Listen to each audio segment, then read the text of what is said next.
The big story at 10:30 is Senator Rick Scott running for president. He was in Iowa today, the site of the first caucus of the presidential election season. Fox 35's Robert Sherman live in Iowa tonight with more on what this visit could mean. Good evening, Robert.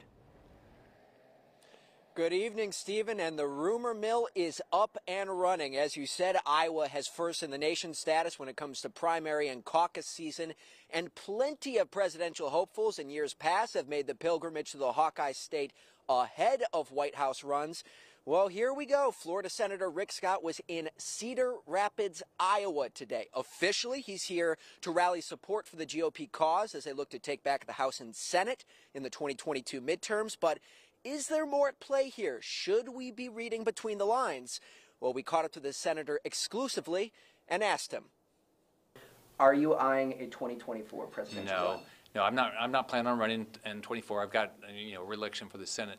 What I'm doing right now, though, is making sure we get that back to the majority. So that's the senator's official answer, but here's some food for thought. Former Secretary of State Mike Pompeo was here in Iowa last week. South Carolina Senator Tim Scott will be in Iowa in 2 weeks. And if one is considering a run for the White House, this is a good time to test the waters in Iowa.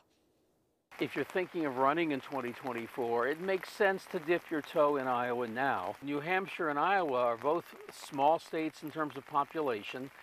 They simply send a signal to the rest of the country what's the relative standing of prospective candidates.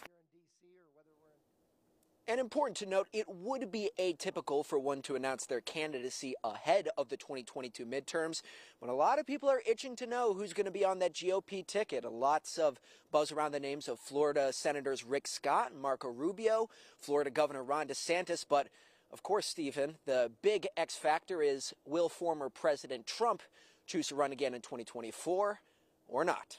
In Cedar Rapids, Iowa, Robert Sherman, Fox 35 News. But it makes you wonder,